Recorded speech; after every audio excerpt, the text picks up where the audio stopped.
हिंदी में यूपीएससी की तैयारी से संबंधित प्रोग्राम्स को देखने के लिए सब्सक्राइब करें स्टडी IQIAS हिंदी। दोस्तों, बात करें अगर भारत की, तो भारत एक ऐसा देश है जो संस्कृति के आधार पे बहुत इवॉल्व हुआ है। संस्कृति विश्व में भी इवॉल्व हुई है। इसी संस्कृति में कुछ चीजें ऐसी जुड़ी जिन्हें अभी भी भारत में एक बड़ा वर्ग सही नहीं मानता। मैं बात कर रहा हूं LGBTQIA+ ग्रुप में शामिल यानी कि ट्रांसजेंडर्स की। आप थंबनेल देख चुके होंगे। निश्चित तौर पे ये एक बड़ी ही इंटरेस्टिंग और वाहिद रूप से एक ऐसी खबर है जो निश्चित तौर पे ये जो पटल है, जो LGBTQIA+ के अधिकारों से जुड़ा पटल है, उस पर बहुत बड़ा परिवर्तन ले आएगी। खबर क्या है आप मेरे पीछे देख सकते हैं। यहां पे ये जिया है, ये जिहाद है। बेसिकली जिहाद जो है वो पैदा एक महिला के तौर पे हुए थे, पर इन्होंने अपना जो जेंडर चेंज करा के इन्होंने खुद को पुरुष यानी कि ये ट्रांस मैन हो चुके हैं, ट्रांस पुरुष हैं। और जो जिया है ये पुरुष के तौर पे पैदा हुई थी, पर इन्हें लगा कि इनके अंदर महिला जैसे गुण हैं, तो इन्होंने अपना नाम बदल के जिया कर लिया और now she is a trans woman. तो इन दोनों के एक पुत्र पैदा हुआ फरवरी 2023 में। ये माता पिता बने और इसको लेके ये कोझीकोड नगर निगम के वहां पे जो मुद्दा शुरू हुआ उसकी परिणति हुई 2 जून 2025 को, जब केरला उच्च न्यायालय के जो जज साहब थे उन्होंने निर्णय सुनाया कि इनको अलग अलग माता पिता हम नहीं कह सकते, पर टुगेदर माता पिता यानी कि पेरेंट्स कह सकते हैं। दरअसल हुआ क्या था कि जो इनका ओरिजिनल सेक्स था, यानी कि जब ये महिला थी और ये पुरुष थे, तो इनको माता और इनको पिता कहा गया। जबकि आप देख सकते हैं कि ये पिता और ये माता कहलाना चाहेंगे बच्चे का, क्योंकि दोनों ने अपना लिंग परिवर्तन करा लिया है। लेकिन इससे जुड़े सभी मुद्दों को बात करेंगे। देखिए, ये बहुत ही इन डेप्थ एनालिसिस आज होने वाली है। इस वीडियो को अंत तक देखिएगा। आप यूपीएससी की तैयारी कर रहे हैं, किसी स्टेट पब्लिक सर्विस कमीशन की तैयारी कर रहे हैं, या आप एक भारत के आम नागरिक भी, विश्व के किसी भी कोने से आप इस वीडियो को देख रहे हैं, ये वीडियो बड़ा इंफॉर्मेटिव होने वाला है। कमेंट बॉक्स में अपनी राय जरूर देते जाइएगा।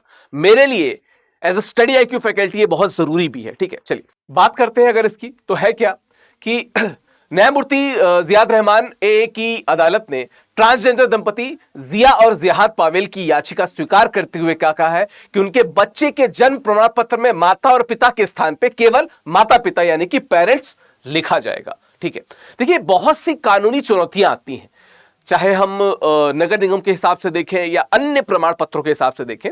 कानूनी चुनौतियां हैं, जब तक उनको रिजॉल्व किया जाएगा तब तक के लिए इनको पेरेंट्स कहा जाएगा। ठीक है, क्या बात है, महज एक कानूनी दस्तावेज या उसका संशोधन नहीं है। यह भारतीय समाज में क्या है, लैंगिक पहचान की स्वीकृति की दिशा में एक महत्वपूर्ण कदम है। इस फैसले के साथ ही भारत उन देशों की सूची में शामिल हो गया जहां पे लैंगिक विविधता को क्या है, संवैधानिक मान्यता प्राप्त है। बात की जाए इसके बाद की, तो क्या है, स्टडी IQ में इस समय ग्रेट लर्निंग फेस्टिवल सेल चल रही है जो 15 जून तक वैलिड रहेगी। इस दौरान अगर आप विकास लाइव कोड का प्रयोग करते हैं तो आपको मैक्सिमम डिस्काउंट मिलेगा हमारे सभी बैचेस में। ये मैं लॉन्ग टर्म बैच की बात कर रहा हूं। अगर आप 2028, 29, 30 की प्रिपरेशन कर रहे हैं तो 23 जून एडमिशन की अंतिम तिथि है। 15 जून तक सेल चलेगी।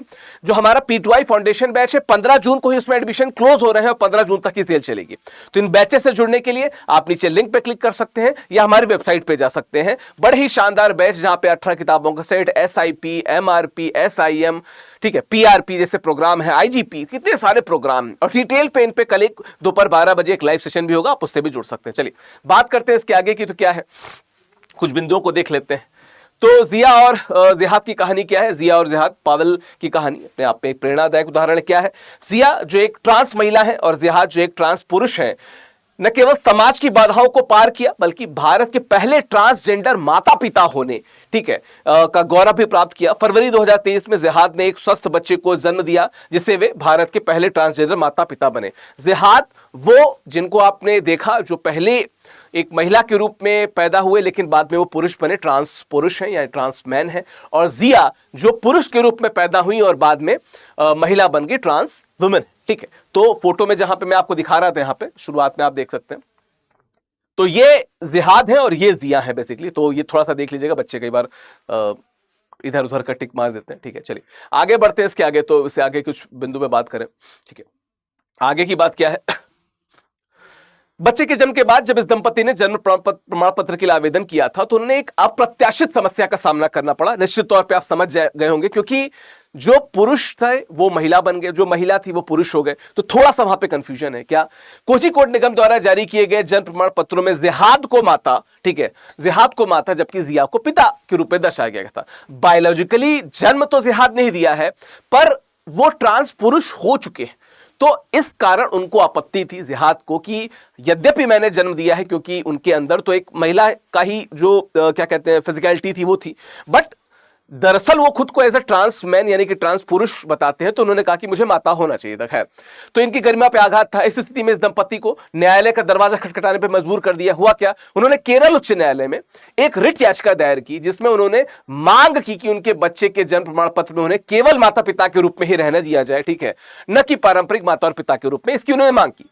अगर आपको इस प्रकार से दिक्कत है, क्योंकि आगे जाके भी डॉक्यूमेंट्स में कंफ्यूजन हो सकता है, तो हमें एज अ पेरेंट्स घोषित कर दीजिए, कह दीजिए कि हम ही क्या है, माता पिता इन टुगेदर है। अलग अलग आप ना बता सकते हो तो टुगेदर हमको पेरेंट्स या माता पिता कह दीजिए, ऐसा इन्होंने कहा है आपने, ठीक है।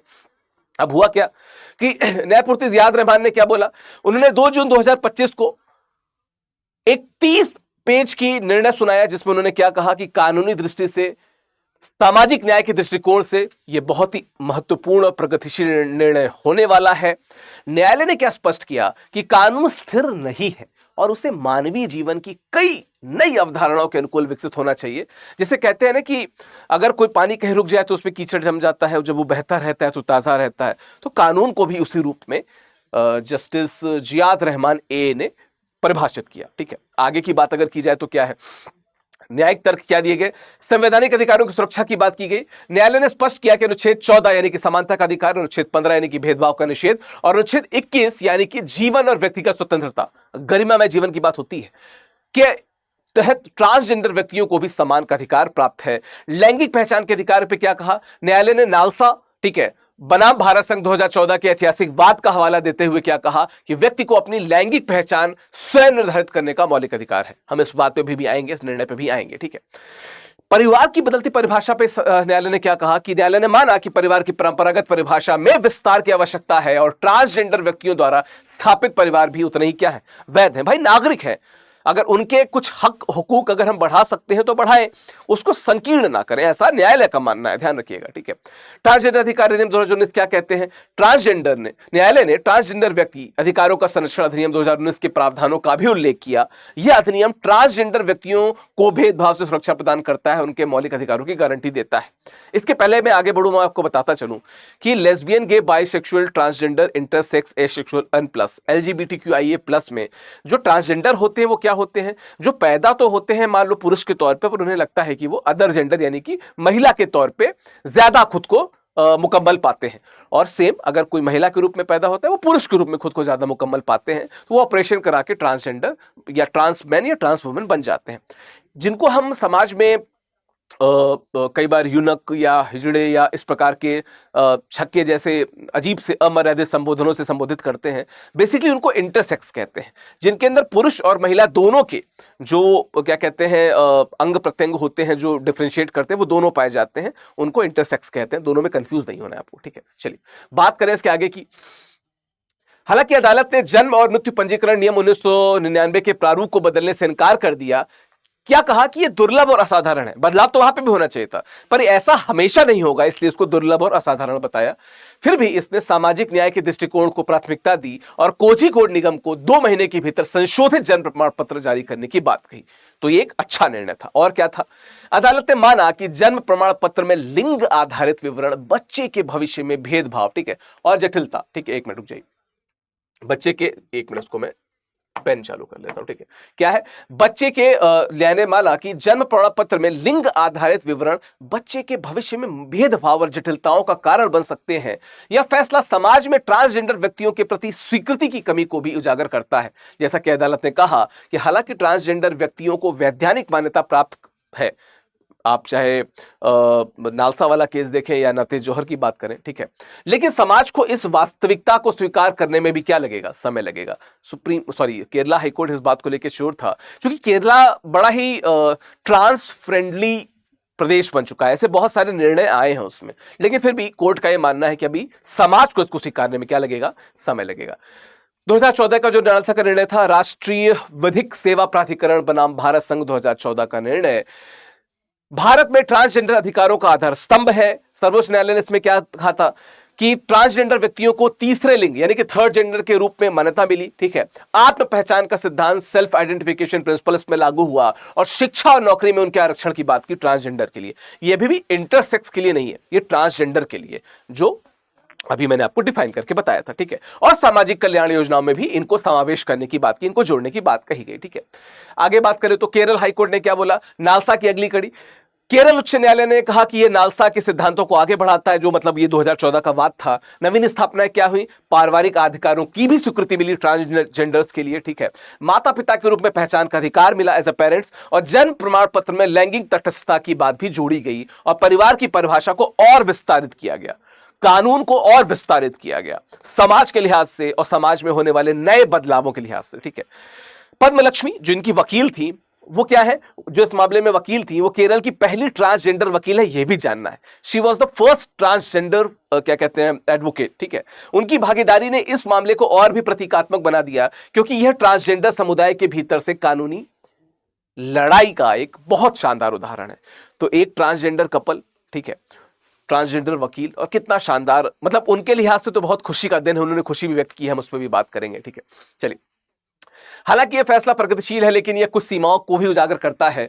जन्म और मृत्यु पंजीकरण अधिनियम 1969 में अभी भी लिंग तटस्थ शब्दावली को शामिल करने के लिए संशोधन की आवश्यकता है, जो अभी तक नहीं हुआ है।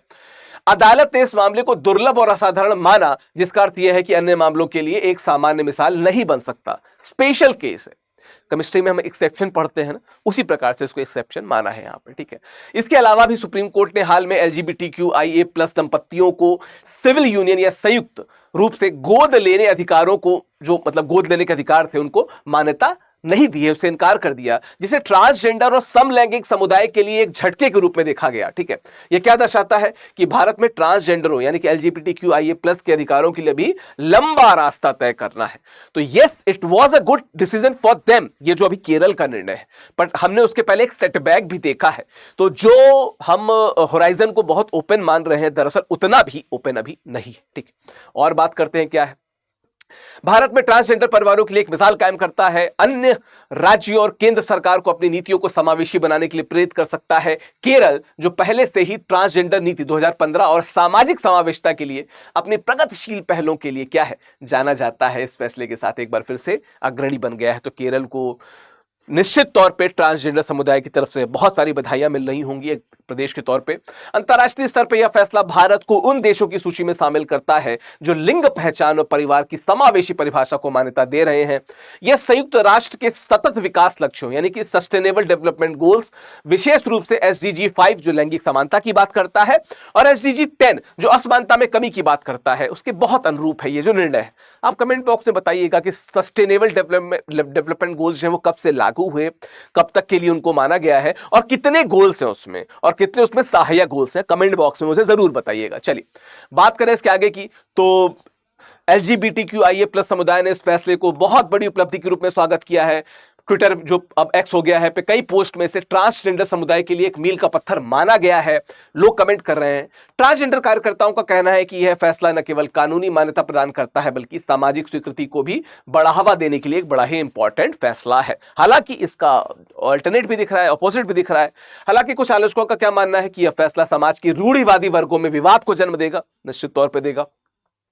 भारत में ट्रांसजेंडर समुदाय को अभी भी सामाजिक भेदभाव और हिंसा का सामना करना पड़ता है। संजय बांगर की जो लड़की थी अनाया बांगर, मतलब पहले तो लड़का था बाद में वो लड़की बन गई, उसको लेके भी बहुत विवाद हो रहा है। खुद उनके परिवार में दो फाड़ हो चुके हैं, ऐसा उन्होंने कहा कि उनके पिता उनको स्वीकार नहीं करे। ठीक है, और इस तरह के फैसलों को लागू करने में सामाजिक स्वीकृति क्या होगी, एक बड़ी चुनौती होगी। तो जब तक समाज आगे बढ़कर इनको स्वीकार नहीं करेगा, निश्चित तौर पे समाज के रूप में ये बहुत आगे नहीं देखे जा सकते। ठीक है, खैर अंततः क्या कर सकते हैं, बता सकते हैं हम कि केरल उच्च न्यायालय का ये जो फैसला है, ठीक है, केरल उच्च न्यायालय का ये जो फैसला है, ठीक है, यह न केवल ट्रांसजेंडर समुदाय के लिए एक जीत है बल्कि यह भारतीय समाज में समावेशिता और लैंगिक समानता की दिशा में क्या है, एक बहुत बड़ा कदम है, बहुत बड़ा फैसला है। यह हमें यह सोचने पे मजबूर करता है कि परिवार, लिंग और सामाजिक पहचान की परिभाषाएं समय के साथ कैसे बदल सकती हैं। निश्चित तौर पे आप इस विषय को लेके कुछ ना कुछ जरूर सोच रहे होंगे। As an UPSC case study आप इसको क्या सोचते हैं, कमेंट बॉक्स में मुझे जरूर बताइएगा। ये एक ऐसा मुद्दा है जिसपे आपके विचारों को मैं जरूर जानना चाहूंगा। आप मुझे जरूर बताने की कोशिश कीजिएगा कि आप इस बारे में क्या मानते हैं, क्या समझते हैं।